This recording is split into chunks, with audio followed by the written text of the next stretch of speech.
Bienvenue pour cette nouvelle vidéo, j'espère que vous allez bien, moi ça va nickel. Alors on part ensemble pour une nouvelle vidéo.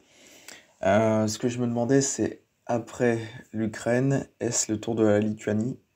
Donc j'ai vu un article sur le site de l'Indépendant passé, comme quoi ils nous disent que l'été, cet été, le dernier été avant la guerre, et que là cette fois-ci, après l'Ukraine, ça pourrait être le tour de la Lituanie.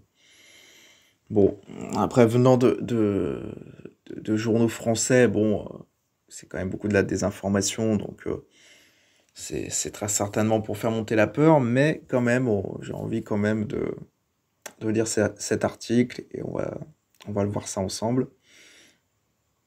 Euh, Ce qu'ils disent, la Russie pour attaquer la Lituanie dès l'automne prochain, alerte un expert militaire. D'après un éminent historien allemand, l'Europe de l'Ouest pourrait vivre son dernier été de paix. Il alerte sur une possible attaque russe visant la Lituanie.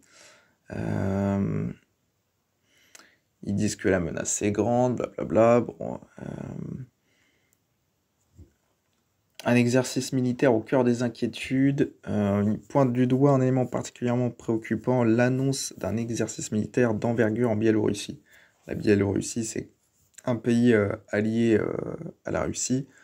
Donc il n'y a pas seulement la Russie, c'est qu'aussi ils ont des alliés, ils ont notamment la Biélorussie et une partie aussi de la Corée. Euh, donc est-ce qu'on doit craindre une fois que... Enfin eux ce qu'ils disent c'est que s'il y a la paix entre la Russie et l'Ukraine, le prochain pourrait être la Lituanie. Mais la Lituanie, ils sont en Europe. Ils sont en Europe depuis 20 ans. Ils font partie de l'Europe depuis 20 ans, donc ça ferait rentrer toute l'Europe en guerre face à la Russie. Et tant qu'il n'y a pas la paix entre les Russes et les Ukrainiens, ils ne prendraient pas le risque, les Russes, d'attaquer la Lituanie. Ce qu'ils disent également, c'est que l'Europe est seule face à la menace. Bah, c'est vrai que on n'est pas certain de pouvoir compter sur les États-Unis. Les États-Unis avec Trump, on n'est pas certain. Ça m'étonnerait qu'on puisse compter dessus. Au mieux, Trump va être diplomate pour essayer d'abaisser les tensions et de conclure, enfin d'amener à la paix, mais bon. Moi, je pense surtout, enfin là après, juste pour continuer sur l'article, ils disent que la Lituanie a augmenté son budget de défense, bon, ce qui est normal. Mais après, pourquoi c'est normal venant de la Lituanie et pas forcément de la France, c'est que les Russes, d'un point de vue ne serait-ce que géographique, sont très loin de la France. On est très loin d'eux. Vous vous rendez compte le nombre de pays qu'il faut traverser pour les Russes pour arriver jusqu'en France. De toute façon, déjà, ils ont pas détruit toute l'Ukraine. Déjà. Donc le temps s'ils s'attaquent à un autre pays, et puis après un autre, puis un autre, ils arriveront jusqu'aux Allemands. Mais déjà, pour arriver déjà ne serait-ce que jusqu'aux Allemands, déjà, il va s'écouler peut-être 1 an, 2 ans, 3 ans. Donc jusqu'à la France, c'est pas, voilà, c'est pas demain la veille non plus, quoi. Donc non, mais c'est pour faire monter la peur. Tout ça, c'est évident que c'est pour faire monter la peur. Mais quand j'ai vu ça passer, je me suis dit, tiens, après le tour de l'Ukraine, quoi, on va nous faire peur avec la Lituanie. Qu'est-ce que j'avais vu passer également sur Twitter?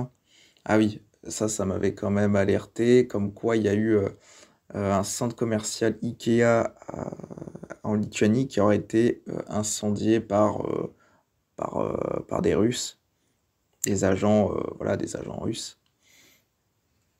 Après, voilà, ça peut être une attaque sous faux drapeau, donc voilà, ça peut être une attaque sous faux drapeau pour faire monter la guerre. C'est pas impossible, hein. C'est pas impossible, hein. L'état profond, après, si la paix arrive entre l'Ukraine et la Russie, c'est sûr qu'il pourrait déclencher un conflit opposant un autre pays d'Europe avec la Russie. Et la Lituanie, bah, parce que tout simplement, ils ont une frontière avec les Russes. Voilà, donc ça se trouve, c'est une attaque sous faux drapeau, on ne sait pas. Mais en tout cas, voilà, c'est juste pour faire monter la peur, tout ça. Mettez-moi en commentaire ce que vous en avez pensé.